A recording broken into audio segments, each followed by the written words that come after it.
Sa mga taong sa Diyos po naniniwala, sila po ang nakararanas ng kanyang himala.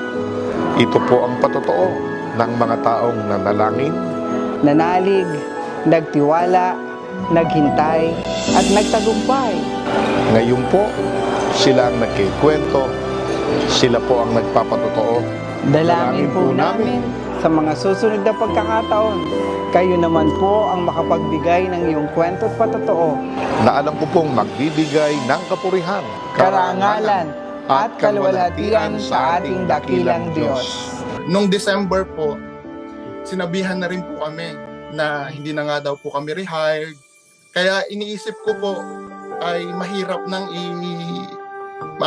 matanggap. Hindi pa man po natatapos yung 21 days prayer and fasting, talagang sinagot mo na po yung aking panalangin.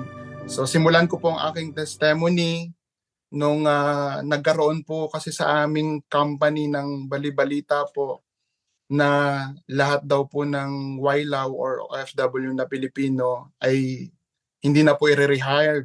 Papalitan daw po kami ng mga Vietnamese. Mas mura daw po ang bayad daw po sa kanila. Pero ang company po namin, patuloy pa rin po naman kaming nire-rehired. Pero ng last year po, year 2023, yung mga may end of contract po ng December, 3 months before po, sinabihan na po sila na hindi po sila i-rehired. So sila po ay pina-fill upan po ng survey na ang option po doon is either sila po ay mag-transfer or sila po ay umuwi ng Pilipinas. Yung mga na end of contract po ng December, sila po ay napauwi nung December po.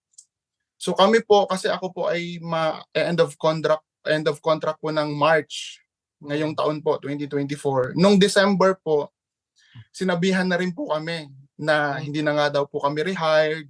So nung sinabihan po tayo na hindi po tayo re-rehired, unang reaction po natin, hindi po tayo nag-worry. Kasi ang aking pong inisip, kung ano po ang plano ng Diyos or ano po ang kalooban ng Diyos, yun po ang masunod.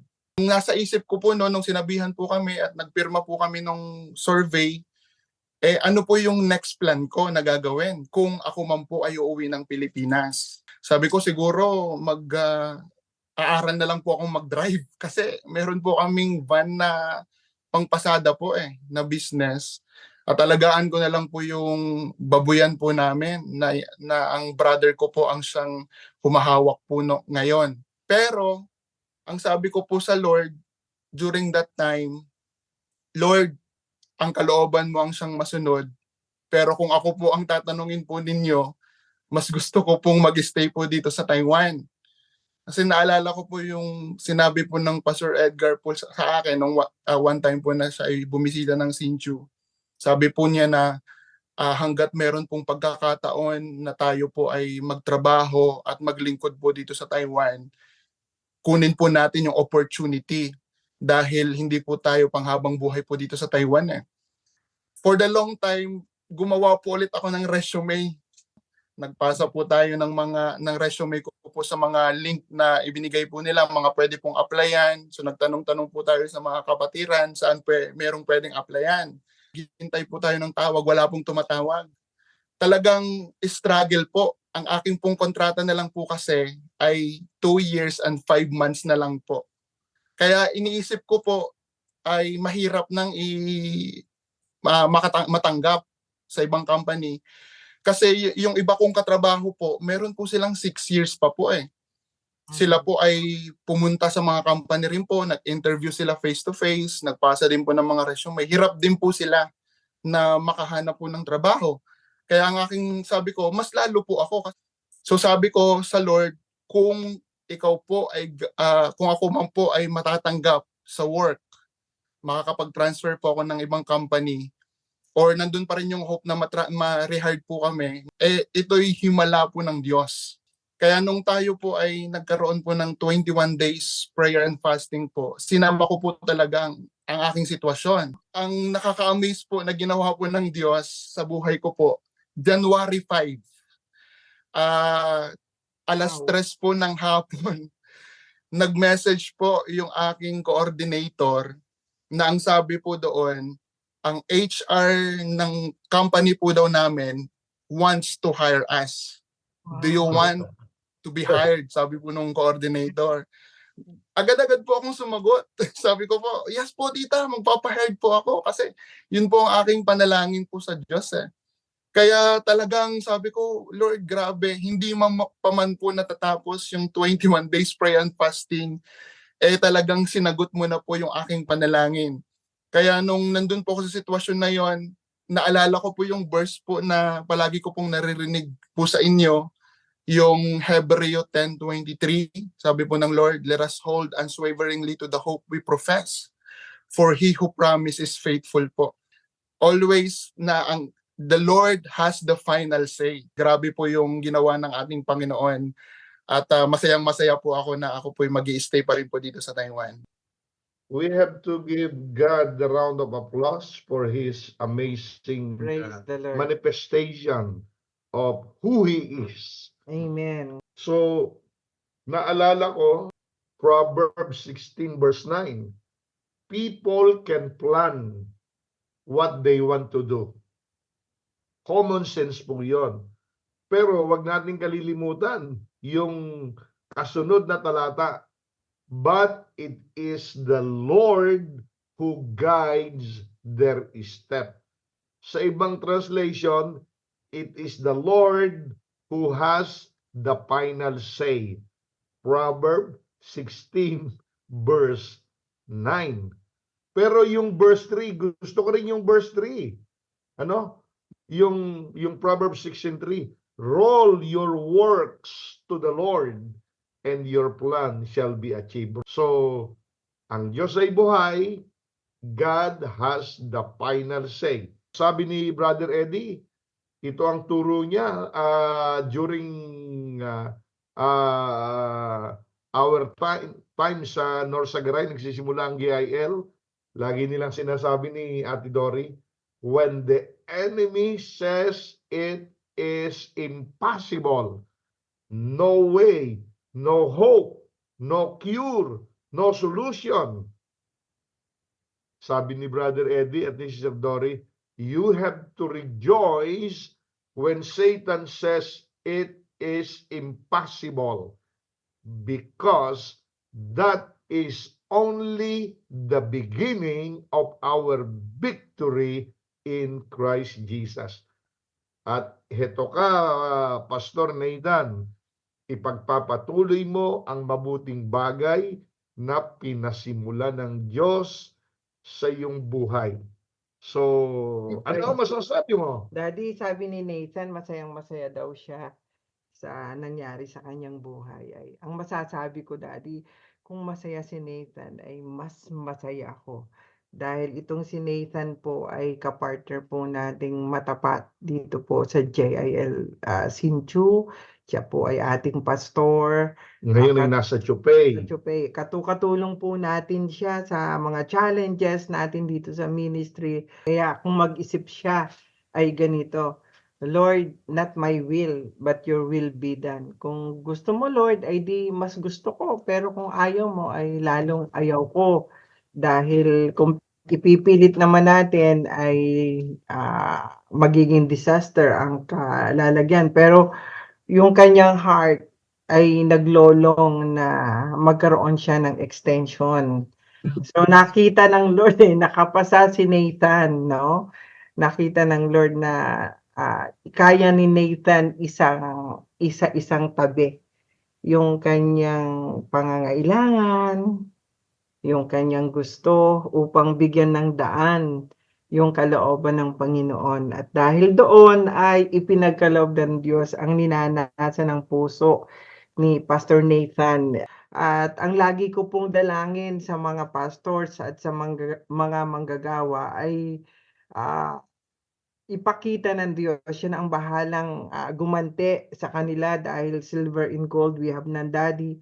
Pero yung desire ko na sila'y mapagpala ng Diyos, talagang alam ng Lord yun. Kaya ang paborito kong verse para sa kanila ay itong Hebrews 6:10 God is not unjust, He will not forget your work and the love you have shown Him as you have helped His people and continue to help them. So, ipinakita lang ng Diyos na talagang siya ay Diyos na makatwiran, na lahat ng mga pagpapagal at katapatan ng Diyos ay katapatan ni Nathan o katapatan ng kanyang mga anak ay gagantimpalaan niya. Kaya ako ay masayang-masaya dahil sa magandang balitang yan na Talagang nakaduduwa. Nathan. At hindi lang po yan para kay Pastor Nathan, sa lahat po ng ating mga kapastoran all over Taiwan. It is our earnest prayer for heaven to be totally open. Pero we can pray and let God be God. Mangyari ang kanyang kalooban. Let us do what we can do. Let us do not do what we cannot do. Let us leave it to the hands of God, and God will do it for us.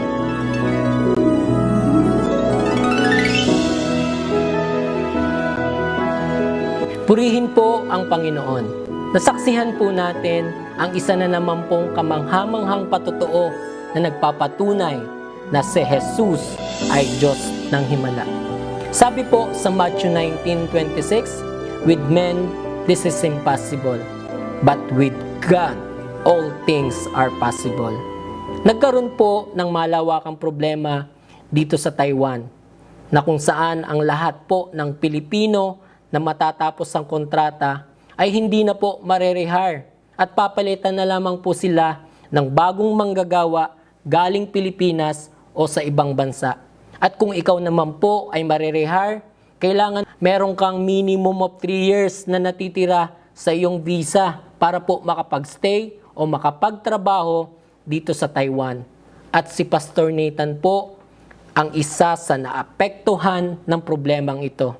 Si Pastor Nathan po ay nakaschedule ng uuwi sa bansang Pilipinas ngayong taon. Sa kadahilanan na ang kanya pong kontrata sa kanyang pinapasukan ay tapos na. At ang kanya pong company ay hindi na rin po nagre-rehire ng mga Pilipino. At kung siya naman po ay mag-a-apply sa ibang kumpanya, ay napaka-imposible pong matanggap sa kadahilanan na ang kanyang visa ay hindi na rin po sapat para makapagtrabaho o makapagstay dito po sa Taiwan. Pero si Pastor Nathan po ay hindi po nawalan ng pag-asa, kundi siya po ay nanampalataya, nagtiwala at nanalangin po sa ating Panginoon. At eksakto po, nagkaroon po ng 21 days prayer covenant with Holy Communion ang JIL Taiwan. At isa po si Pastor Nathan sa nakipagtipan, nanampalataya at nanalangin po sa ating Panginoon.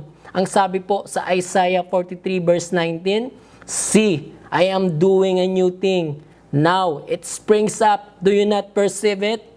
I am making a way in the wilderness and streams in the wasteland." Ang Panginoon po ang gagawa ng paraan. Kahit sa tingin po natin ay wala ng pag-asa. At ito po ang eksaktong naranasan ni Pastor Nathan. Hindi pa po natatapos ang 21 days, ay sumagot na po ang ating Panginoon. Sa napaka-imposibleng pagkakataon, si Pastor Nathan po ay muling na-rehire at nakapagtrabaho sa kumpanyang kanyang pinapasukan. Tunay pong napakabuti ng ating Panginoon. Kayo po ba ay may problema na matagal nyo nang dinadalangin at nais nyo po bang maranasan ang himalang nangyari kay Pastor Nathan? Kailangan po nating gawin ay tanggapin si Jesus bilang Panginoong Diyos at sariling tagapagligtas ng iyong buhay. Sabi po sa Romans 10:9, "If you confess with your mouth that Jesus is Lord and believe in your heart that God raised Him from the dead, you will be saved." Kaya kung nais mo, sumunod lamang po kayo sa isang maigsing panalangin ng pagtanggap. Tayo po ay tumungo, pumikit at sabihin po natin, "Panginoong Jesus, ako po ay lumalapit sa iyo, isang makasalanan. Patawarin mo po ako. Hugasan mo po ako ng iyong banal na dugo. Binubuksan ko ang aking puso. Tinatanggap kitang tunay bilang aking Panginoon, Diyos at sariling tagapagligtas ng aking buhay.